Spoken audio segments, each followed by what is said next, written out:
When I was 8 years old, my mom, dad dragged me to church. I kind of grew up at church. I teethed on the pews, all those kind of things.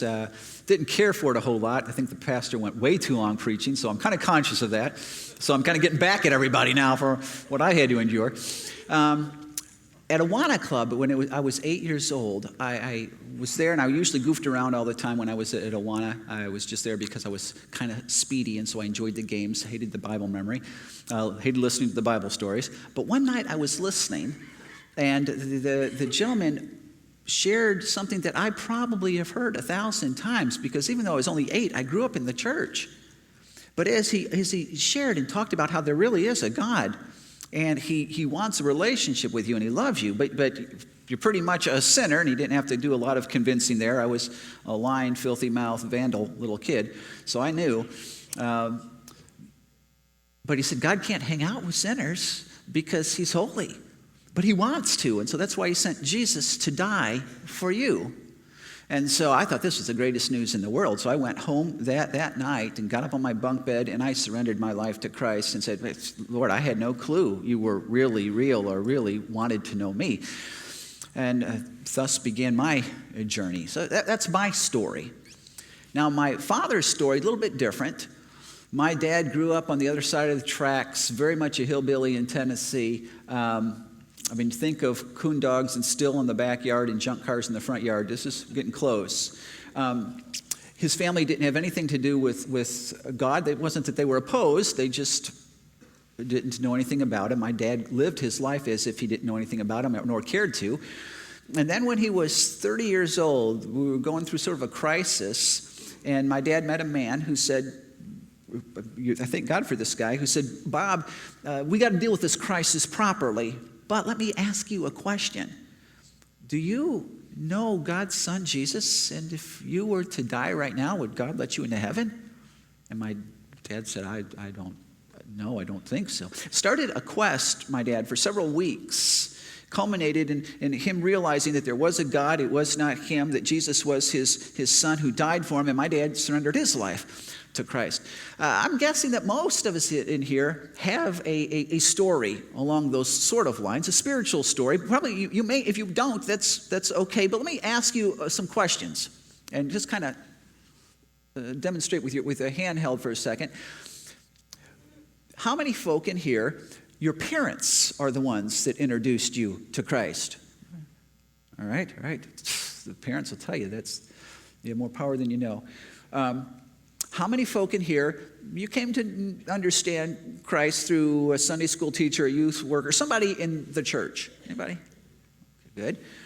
How about college? I don't know if it's Campus Crusade, roommates, but in college era is when you came to know Christ. Yeah. Adult?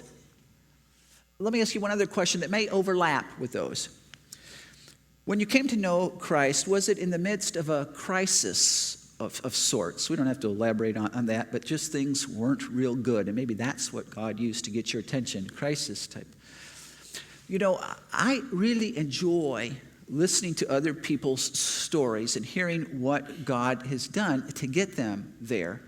They're inspiring for me. I read biographies. It's kind of like a hobby of mine, Christian biographies, because I want to see how God has reached into someone's life. You know, when for myself, when my faith is cold and my eyes are dry and my prayers are plastic, for me to see and hear how God is still working and he's reaching into other people's lives, when I'm convinced that hell has got the reins and Satan is leading the parade in this world, to see God working and moving and he hasn't gone, that is incredibly hope-filling for me. I trust for you too.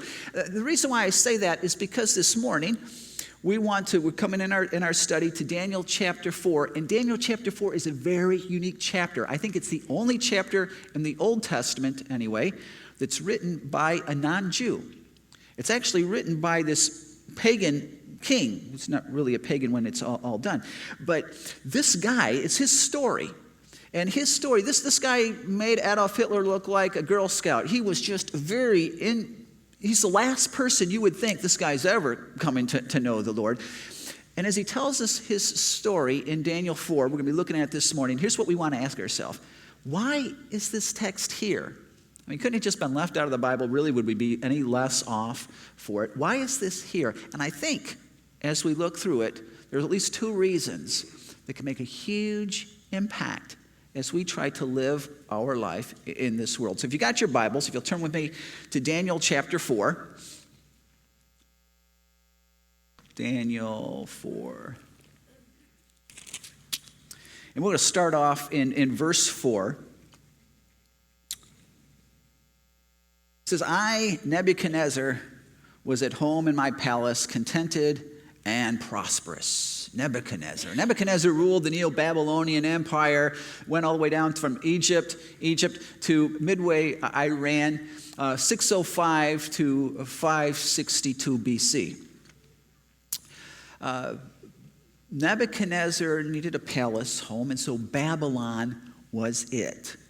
According to Herodotus, Babylon was the greatest city. According to all estimates, there was no city in the world larger than Babylon at that time. And Babylon matched in magnificence what it was in size. It is mentioned in their Babylonian chronicles, their records, 126 pages just to list out the inscriptions that are on the buildings in Babylon. I mean, a fascinating place. If Nebuchadnezzar was to go out on his palace overlooking Babylon, he would see the sun maybe glistening off the Euphrates River as it flowed right through the center of the city. He would see the trading ships as the gates opened and the trading ships came into the city and dropped off their cargo and picked up more and went on out the other side. As he watched the bridges that kind of connected East and West Babylon, he would see his soldiers lining the bridges, and he'd be reminded of the formidable war machine that Babylon was. To our knowledge, historically speaking, Nebuchadnezzar never lost a battle, ever. This guy never bowed down to anybody. If you were to go to the west wing of his palace and you were to look on the north wall, you would see pictures of pharaohs and generals and princes and warlords and kings and queens. You know, may they rest in peace. But folk who bowed down to Nebuchadnezzar, but he bowed down to nobody. He was batting 1,000 in the war game. And this was not just an armchair general person. He didn't make decisions from a comfy office in a cozy chair and push buttons. Whenever there was a major war, Nebuchadnezzar would go get in his war chariot and literally lead his armies into battle. And he was able to still be alive to tell about this, because you know he's the number one target when they get into war. And he had won the honor and the respect of his people. As Nebuchadnezzar is on the palace looking over Babylon, he might see the 16 different pinnacles of the 53 temples that they have in Babylon. The largest is the ziggurat to his god Marduk, which was a football field and a half long, a football field and a half wide, and a football field and a half tall. Massive. There were 180 altars to Ishtar in his city. Archaeologists have found a big golden statue of Baal, or a big golden table, each one weighing 50,000 pounds solid gold. They also found an 18-foot statue of a man that, if you were to put it on a pedestal, would look awful similar to the statue that's described in Daniel chapter 3. The streets were paved with rocks, special stones. Nebuchadnezzar's walls around his city, they say that they're 100 feet tall. Now, from the floor to the ceiling, it's about 50 feet. So double the height in the height of the walls. This is before there's power tools and cranes. The walls are 25 feet wide. They say that a 4-horse chariot could turn around on the walls, no problem. And there were 20 to 50 miles of walls around Babylon. And then there were 75 feet and another section of walls that would go down at least 35 feet into the ground. Then there was a deep and wide moat. Nobody could get into Babylon. You'd be foolish to try to attack it anyway. But still, just in case. Nebuchadnezzar had everything. He was surrounded by the wisest men in the world, the most beautiful harem in the world, the most talented musicians in the world, the greatest artisans. It's said that he would start wars, battles, for the sole purpose of bringing back artisans and skilled people to help build his Babylon. Babylon was his magnus opum thing. It was it. It was what he was about. Babylon. So what he says here, I was at home in my palace, contented and prosperous. I guess he probably was. That's right. The word prosperous, and it's going to come back later on, is a word that means to grow green. It's a picture of a tree. It's a big tree by the water and strong, and that's what he's thinking. But, and I don't have this one on the screen, but he says in verse 5, he says, I had a dream that made me afraid. As I was laying in my bed, the images and visions that passed through my mind terrified me. Now, Nebuchadnezzar knew what most of us don't know, what probably half a dozen men in the history of the world know, people who have absolutely everything, that still there are things that keep you up at night. He's got it all. Still, he's got some questions. He's got some issues. He's afraid. Nebuchadnezzar's afraid. He's afraid. Most powerful man in the world, you're afraid. He's afraid. And so he calls in all the best, wisest people in the world, whether they're wearing broker suits or whether they're wearing scrubs or whether they're carrying attorneys' cases. He calls in his counselors, the best. And you know what? They can't help him. Isn't that typical of today? There's a limitation there. They can't help him. He doesn't. So he ends up calling in Daniel. He says, Daniel, I've had this dream. And I realize that the Spirit of God hangs out in you, so can you tell me the dream? Let me know. Let me give it to you, and you interpret it. In verse 10, he says, these are the visions I saw while lying in my bed. I looked, and there before me stood a tree in the middle of the land. Now, the middle of the land, it's preeminent. Everything else rotates around this tree. This is, by the way, this is not necessarily what God is going to be saying. This is Nebuchadnezzar's mindset. He says that its height was enormous. The tree grew large and strong, and its top touched the sky. By the way, several thousand years before this, maybe in the exact same place, Genesis chapter 11, a handful of people got together and built a tower to the sky, the Tower of Babel. It was a sign of deification of me. I don't need God. This is a picture of him being God, is what it comes down to. It says its leaves, well, it says, first of all, it's visible to the ends of the earth, and its leaves were beautiful, and its fruit abundant, and on it was food for all. Under it, the beasts of the field found shelter, and the birds of the air lived in its branches, and from it every creature was fed. So far, the dream is a halfway decent dream, but then the dream takes a turn, turns into a nightmare. It says, in the visions while I was lying on my bed, I looked, and there before me was a messenger, a holy one, coming down from heaven. And he called in a loud voice, cut down the tree and trim off its branches, strip off its leaves and scatter its fruit. Let the animals flee from under it and the birds from its branches, but let the stump and its roots bound with iron and bronze remain in the ground in the grass of the field. And they changed from the metaphor to human understanding. Let him be drenched with the dew of heaven, and let him live with the animals among the plants of the earth. Let his mind be changed from the mind of a man, and let him be given the mind of an animal, till 7 times, probably 7 years, pass by for him. The decision is announced by messengers. The holy ones declare the verdict, so that. Now, let's just get that, so that.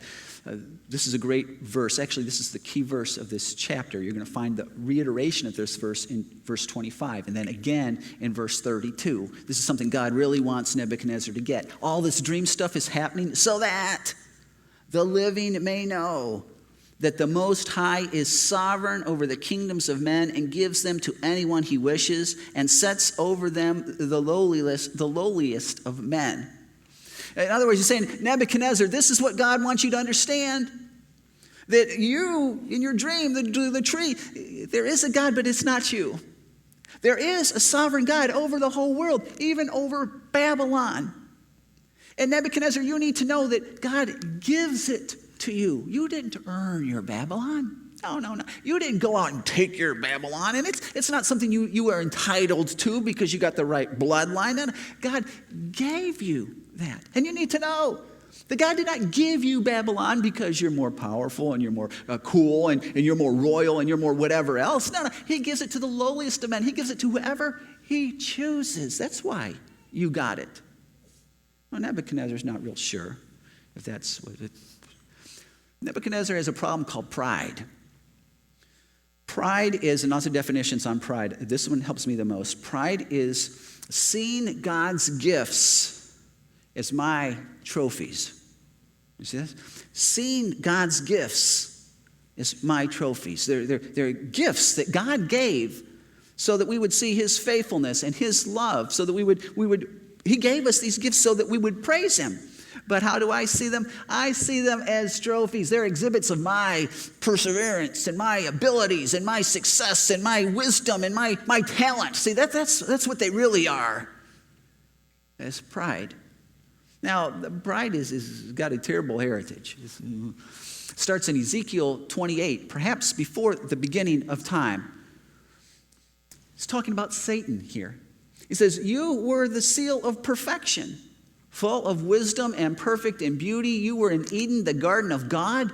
Every precious stone adorned you, carnelian, chrysolite, and emerald, topaz, and onyx, and jasper, lapis, and sardius, turquoise, and beryl. Your settings and mountings made of gold. On the day you were created, they were prepared. You were anointed as a guardian cherub, for so I ordained you." You didn't get to this point because you deserved it. Because you worked your way up through the ranks and you were smarter and better, because I just anointed you. That's how you got there. You were on the holy mount of God and you walked among the fiery stones. That's the other angels. You were blameless in your ways from the day you were created until wickedness was found in you. Through your widespread trade, you were filled with violence and you sinned. So I drove you in disgrace from the mount of God, and I expelled you, guardian cherub, from among the fiery stones, from the other angels. Your heart became proud on account of your beauty, and you corrupted your wisdom because of your splendor. These gifts that God gave, began thinking, look at me. I'm better than the other angels. I should be God. This is where he was going. So I threw you to the earth. I made a spectacle of you before kings. Pride ends up in judgment. Pride always ends up in judgment. Satan takes this mindset, right, to the Garden of Eden. Adam and Eve are there. And instead of them focusing on all the stuff that God has given them, Satan helps them focus on the one thing that God said no to. And so Adam and Eve get to this crossroads. They can either choose to trust God or they can choose to trust their own reasoning, their own thinking, their own understanding, and we know which way they go. That's pride. And so what happens? Well, they get kicked out of the garden because pride always results in judgment. And you would think that Adam and Eve would sit down with their boys and say, "Cain and Abel, I'm telling you what, pride has to go, man, because it's a bad thing. We used to live over there in that, garden and Disney World stuff, but not anymore. So tell you what, get the pride out of your heart." But the very next chapter, Genesis chapter 4, Cain and Abel, God kind of yells at Cain because his sacrifice wasn't right. You would think that might, if God talked to you personally, you'd say, well, okay, I'm sorry, and correct it. But what's he do? Jealousy, envious, pride. Kills his brother because pride, one of its key signs is treating others with contempt. Kills his brother. And you would think, Cain gets banished because pride always ends up in judgment. You'd think that Adam and Eve, who don't see their son anymore, and you think Cain would go around, they would say, we're getting pride out because it's a bad thing. But what happens in chapter 11? We've already said this. The whole world gets together and they're building this tower to themselves to reach the sky. They don't need God. Pride. And you need to know, pride is everywhere. It's all over. Pride is within my heart. It's within your heart. And here's what God thinks about pride, just so you know. In Proverbs chapter 6, he says that there are 6 things the Lord hates. 7 that are detestable to him. Number 1 on the list, haughty eyes. That's pride. Yeah, I think this is amazing when you think about this. That when God created the world, remember he created plants and he said, this is good. And he created land and he said, good. And he created birds and he said, it's good. Everything was good, except for man. He said, this was very good, which is debatable, I guess, but very good. You would think he would look at this and say, pride, it's bad. But God, a great economizer of words, says, this is detestable. I hate this. It makes me sick. He wants us to know how he feels about pride, because what pride does is it takes those gifts of God and it takes them as trophies of myself, not recognizing God. The relationship is broken. That's why Proverbs 16 says this. It says, pride goes before destruction. a haughty spirit before a fall, because pride always results in judgment. God's not interested in judgment, but pride leads us down that road. Next text. That's why God says that he opposes the proud and shows favor to the humble. The battle lines are drawn. Prideful people, proud one side, God on the other. And if you thought having Satan against you was a bad deal, just having God against you, oh my goodness. Oh my goodness. Pride. You might say, well, I agree with God. I hate prideful people. World Federation wrestlers and some of those pro athletes, I'm the best and I'm so strong and everyone else can't touch me. And we don't like pride, that Muhammad Ali thing. We don't like that. But you need to know that pride wears a lot of hats. And we don't want to equate pride simply with conceit. Pride can be conceit and arrogance and bragging. Certainly, that's one of the hats that it wears. But another hat that pride wears is envy and jealousy. Because, see, we're all really playing a game, king of the hill, and I'm supposed to be on top. And when I think someone else is on top above me, bitterness, gossip, be signs of pride. This is the scariest one, though, for me. It's self-loathing can be pride. I'm such a jerk. I'm such a worm. I'm such a loser. My dad used to tell me when I was a little boy, he'd say, son, I ain't nothing but a joke. It hurt me as listen to my dad say that, but it's the mindset. This is why we think, well, that sounds humble. Well, that's not humble. That's focusing on me. Because, see, I should be better. I should be on top, and I'm just not, and I'm never going to be able to get there, and it's all me because I wish and I should be able to. And it sounds like it's humility, but it is pride cloaked. And that's where my pride comes out the most, I think, along these lines. Pride is manifested in a lot of different ways. So just ask yourself for just a moment, check out your own heart. Any pride lurking anywhere? And so Nebuchadnezzar said, Daniel, what's the interpretation? In verse 19, then Daniel called Belshazzar, was greatly perplexed for a time, and his thoughts terrified him. So the king said, Belshazzar, that was the name of Nebuchadnezzar's God, do not let the dream or its meaning alarm you. Belshazzar answered, my lord, as Daniel answered, my lord, if only the dream applied to your enemies and its meaning to your adversaries. Now let's go parentheses for just a minute. Because remember we said the book of Daniel is written to people who are living in a foreign land trying to be godly. So it's really apropos for us. It's got a lot of lessons along those lines.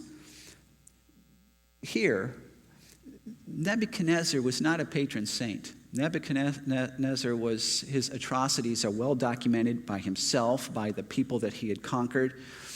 He was a vile, vicious, violent man. He probably, for Daniel, destroyed some of Daniel's family, certainly killed many of Daniel's people, destroyed Daniel's home, destroyed the temple of Daniel's God. He was not a friend for Daniel, but look at the way Daniel responds here. Daniel does not say, oh, this is a great dream, because this dream is vengeance for you, buddy. Stinks to be you, Nebuchadnezzar. About time, buddy. You're getting what you deserve. He was concerned for Nebuchadnezzar. Now, let me just, your boss, that person in your life that you just really loathe, that just offers you nothing good, that's just a pain in your neck, you have nothing good to say about them. Is it just possible that God in his sovereignty has that person there? And that appropriate response to that person is like Jesus on the cross, Father, forgive them for they don't know what they're doing. It's a love for them. It's a genuine concern. Daniel's got genuine concern for him. And then Daniel says, okay, Nebuchadnezzar, let me tell you the dream. But, I've got some good news and I got some bad news. Now, first of all, the tree thing. Okay, now that's the good news. See the tree in the center, and it grew so big and it was huge, and the whole world and all the animals, they were underneath it. That's you. You give protection and you give sustenance and you give to the whole world, Nebuchadnezzar, that's you. Well, now this was not news to Nebuchadnezzar. It's like, oh yeah, that's right. I think that's about correct. And so Daniel says, now the second part, now the not so good news. Verse 24 says, this is the interpretation, O king, and this is the decree the Most High has issued against my lord the king. You'll be driven away from people. You will live with wild animals, and you will eat grass like cattle and be drenched with the dew of heaven. 7 times, probably 7 years, will pass by for you until you acknowledge, notice there's our verse again, until you acknowledge that the Most High is sovereign over the kingdoms of men and gives them to anyone he wishes. That's what God wants Nebuchadnezzar to come away with. And he says in verse 27, therefore, O king, be pleased to accept my advice. Now, giving advice to a king unasked for, Nebuchadnezzar especially, was not a safe thing. But Daniel cares for Nebuchadnezzar. So he says, here's my advice. Renounce your sins by doing what is right and your wickedness by being kind to the oppressed. It may be that then your prosperity will continue. He says, king, your pride is demonstrated with the way you treat people, which what pride does is pride makes each of us the queen and everybody else is a pawn. They're expendable and we can use them. And as long as they help me win, they're fine. But other than that, they need to go. And so he says, rethink that, king. And as well as I do, if you try to just be kind and nice to people without dealing with the pride thing in your heart, it's going to be really short-lived at best. But what's crazy? If you deal with the pride thing in your heart, you almost can't help. It will be natural and normal for you to be kind to other people. So Daniel gives him this counsel, gives him this advice. I wonder, what was Nebuchadnezzar thinking right now? Because probably nobody has sat down with him and told him to repent in his whole life. I can't imagine anybody ever told Nebuchadnezzar anything bad. Matter of fact, I'm looking at this dream, and I definitely don't have any gifts of dream interpretation, right? But I'm looking at this dream, and this is not that difficult of a dream. I could give it a shot and probably be pretty close. How come those other wise men all said, I don't know? I think it's because they were going to have to tell Nebuchadnezzar, you're a toast, buddy, and that's not a good thing they want to tell him. I mean, I don't want to tell him that. You tell him that. I'm not telling him that. We just don't know. I think that's where it came down. But Daniel let him know. And so Nebuchadnezzar got the wheels going. What's he thinking? Is he trying to be kind for a while? We don't know. Is he saying, I just need to think about this for a while? Is he saying, this dream is just a stupid dream? I thought it was something really nothing, and Daniel's just got his God thing going on, and it blows him off. Who knows what he's thinking? I don't know. But I do know he didn't pay him a lot of counsel, because God has to revert to plan B. He'd rather do plan A with us. And parents, isn't it true? Wouldn't you rather do plan A with your children? You say, I remember pulling my kids aside and saying, listen, you guys, this is the way it works here. I will never, ever spank you. And I will never punish you, ever. They're like, yes. And there will be no disciplines, no timeouts, ever. I said, yeah, as long as you do this. But if you violate this, then what you're telling me is I need to spank you. Now, you control it, because if you don't violate this, there will be no spankings. But did that always work? Did that ever work? I don't know. No, it's like you got to go with plan B. So God says, okay, let's go with plan B. So all this happened to King Nebuchadnezzar 12 months later. So it's a year later. As the king was walking on the roof of the royal palace of Babylon, he said, is not this the great Babylon I have built, right? As the royal residence, as my home, by my mighty power and for the glory of my majesty. Whatever it was that God was trying to teach him, he certainly didn't learn it.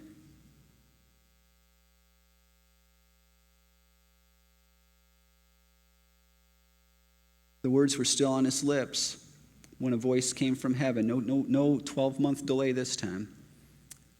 This is what is decreed for you, King Nebuchadnezzar. Your royal authority has been taken from you, and you will be driven away from the people, and you will live with the wild animals, and you will eat grass like cattle. 7 times will pass by for you until this is our verse again, until you acknowledge that the Most High is sovereign over the kingdoms of men and gives them to anyone he wishes immediately. So 11, 12 months, what had been said about King Nebuchadnezzar was fulfilled. And he was driven away from people and ate grass like cattle. And his body was drenched with the dew of heaven until his hair grew like the feathers of an eagle and his nails like the claws of a bird. I think this is amazing. The guy that controlled the whole world can't even control his own faculties here. Some mental illness has come upon him. In Qumran, Dead Sea Scrolls, they found a fragment that's written by Nebuchadnezzar's boy, Nabonidus. We're not sure if it's talking about Nabonidus about Nebuchadnezzar, because it's just a fragment, but it mentions how he was ill for 7 years. It mentions. But then verse 34. At the end of that time, I, Nebuchadnezzar, raised my eyes toward heaven, and my sanity was restored. That raising your eyes towards heaven is not kind of looking up kind of thing. It's a phrase that means get my eyes off me and off my kingdom and my fiefdom and my power and my abilities and my accomplishments and my success and my entitlements, and get them where they need to be on God, who's the giver of those things. Finally, verse 17, verse 25, verse 32. That's why this is happening, Nebuchadnezzar, so that you might realize that there is a sovereign God, that it's not you, and that everything you have, he's given you. Finally, Nebuchadnezzar realizes that. He says, and I praised the Most High, and I honored and glorified him who lives forever. His dominion is an eternal dominion. His kingdom endures from generation to generation. All the peoples of the earth are regarded as nothing. That's all the peoples of the earth, even me, regarded as nothing. Which is, Nebuchadnezzar's come 180, hasn't he? He does as he pleases with the powers of heaven and the peoples. He does as he pleases with the peoples of earth. That's me. No one can hold back his hand or say to him, what have you done? At the same time that my sanity was restored, my honor and splendor were returned to me for the glory of my kingdom. You know, the thing that separates us from animals is the fact that we were created in the image of God. Whatever else that means. I'm not convinced it means we're the smartest but whatever else that means, it means this, that we were created to have relationship with God. Think about relationship for a minute. You recognize God's grace. You recognize his gifts. You embrace the fact that he's God and you're not. Relationship with God. That's what we were created for. And when we decide we don't want that, when we decide that, no, he don't gives me anything, I've got everything that I've earned what I've got, then we've separated ourselves from God. And we reject the thing that separates us from animals, and we become more animal-like than we care to think. That's where it was. He says, my advisors and my nobles sought me out, and I was restored to my throne and became even greater than before. Now I, Nebuchadnezzar, praise and exalt and glorify the King of heaven, because everything he does is right, and all his ways are just, and those who walk in pride, he is able to humble. So you ask yourself, why is this text here? I think 2 lessons. First of all, if you think about the original audience, right? These are Jewish folk who are in exile. They're living in Babylon. They're not in the promised land. Their temple's been destroyed. All the promises of God, it seems, are gone. They don't even know. They're living in a foreign land, and maybe they're wondering, does he still care? Is he still around? Is he real? And it looks to them that the person who's in control was Nebuchadnezzar. The most powerful man in the world is holding the reins and the epitome of evil. Can you imagine what this would do for them to realize the most powerful one? God has his number. He's in God's hands. Nebuchadnezzar has nothing unless God gives it to him. Now, God doesn't always answer our questions. Why are you giving this person, giving him? Why are you giving the way you're giving? But what incredible comfort. So let me ask you,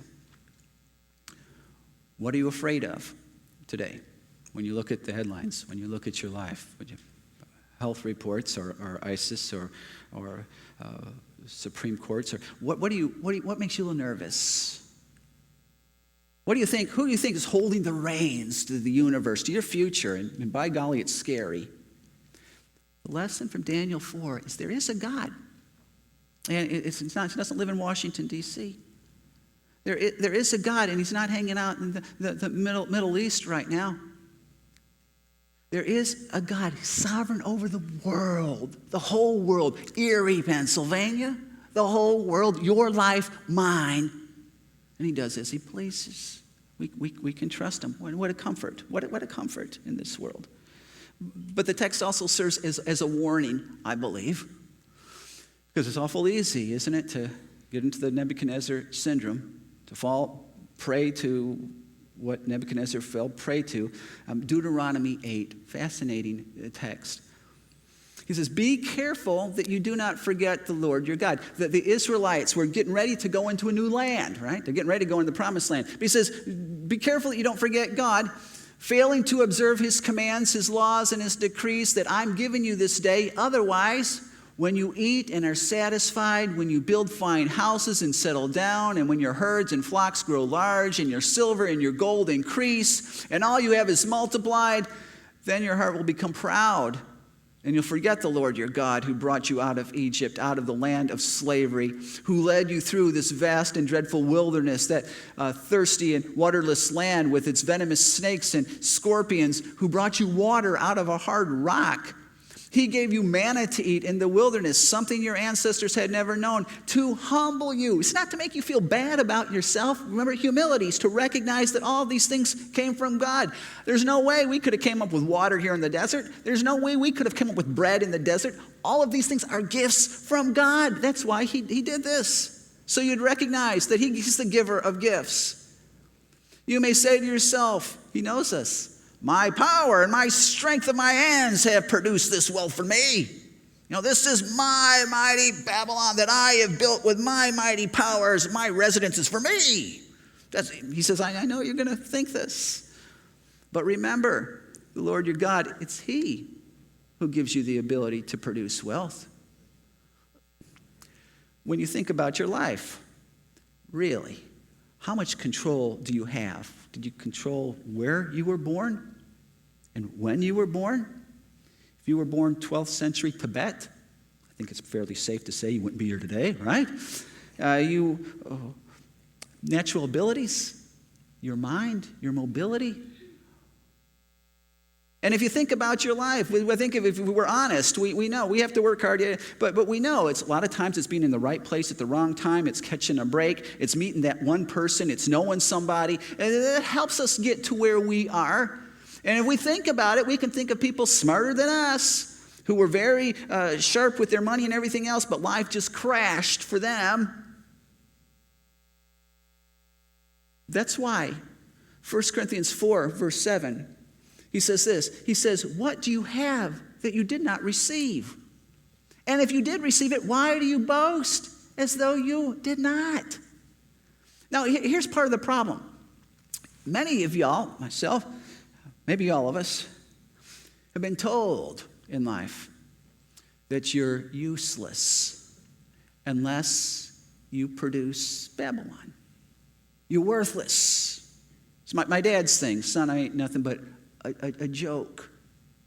And so we work with everything we have so that we can say, is this not my mighty Babylon? My Babylon that I have built with my strength is my residence. Is this not my career and my accounts and my business that I have built? It's not my GPA and 401k and Roth IRA that I have built. This is me. Other people were foolish and they were doing stupid things with their money and their time and their energies and their gifts. But me, see, this is mine. I built it for me, for my glory, for my significance.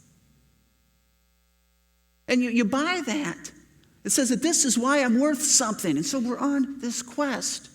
And Babylon certainly has its heroes, people that we want to emulate. Oh my goodness. I mean, according to your age, we got Frank Sinatra. I did it my way. You got Elvis. He's the king. And if you're looking for the manly man, you're going for Harrison Ford or Johnny Depp. They always get out. They succeed in what they do. You got Warren Buffett or Mark Zuckerberg. They did okay, I think, by themselves, didn't they? They were all right. You got Taylor Swift or Justin Bieber or Tom Cruise or Tom Brady. And I don't know anything about those people. I don't know them personally. But certainly from Babylon's perspective, we look at them and say, this is their mighty career, their Babylon, that they built it. Oh, they put it through with their talent and their perseverance. When other people gave up on them, they didn't give up on themselves, and they built this for them. We want to be like that. Percy Shelley, probably his most famous sonnet, titled Ozymandias. And in his poem, talks about a traveler in an antique land who comes across in the sand 2 big legs. And it was a statue from some era gone past, and a ways away he sees the head half buried in the sand, but he sees the scowl of pride on its face. And then he goes and looks at the pedestal that it sat on, and it says, "My name is Ozymandias, King of Kings. Look on my works, you mighty, and despair." And the author says he looks around and all he sees is decay. And it's a reminder to us of the things that we fight for, the gifts that God has given us, when we make them primary things, when we call them our own trophies. They cosmic plagiarism that leads us to judgment. 539, Cyrus, king of Persia, came to Babylon. I can't get through these walls of Babylon. No one can. But while the folk inside Babylon were in this drunken festival, Cyrus diverted the Euphrates. And so his entire army marched right into Babylon, took the city away from the Babylonians. Several years later, Alexander the Great took it away from Cyrus. And after Alexander died, the whole thing just kind of imploded. Today, Babylon, great Babylon. In dust, it's in decay. Let me read you about another king, though, another kingdom. He says, your attitude should be the same as that of Jesus, who being in very nature God, did not consider equality with God something to be grasped, but made himself nothing, taking the very nature of a servant, being made in human likeness, and being found in appearance as a man, he humbled himself and became obedient to death, even death on a cross. Therefore, God exalted him to the highest place and gave him the name that is above every name, that at the name of Jesus every knee should bow in heaven and on earth and under the earth, and every tongue confess that Jesus Christ is Lord, to the glory of God the Father. One day Nebuchadnezzar, Ozymandias, Ramses, they will come before Jesus and they will bow. Nebuchadnezzar will finally have to bow. We have that date as well. And so let me ask you, are you going through something right now that's just beastly stuff? It's just beastly stuff. Is there a possibility, just a possibility, that somehow sovereign God is in the midst of that? And he is waiting for you to raise your eyes to heaven. Is there a possibility? Maybe you're so animal-like, animals don't know they're animals. You don't even know your spiritual peril. And I don't know how to address that other than to pray that God's Spirit would pull on your heart a little and you would open your eyes. Maybe you're like Nebuchadnezzar at the 11th month. Nothing's happening, everything's fine. He's thinking things are great. But you need to know pride always brings judgment. Sometimes down here, sometimes beyond. When we take the gifts God has given us and we don't recognize them as gifts, we consider them as trophies, exhibits to our greatness. That's when we separate ourselves from God. And that gives us a place where there's no way, as we try to live in Babylon, that we would live in a way to honor Him.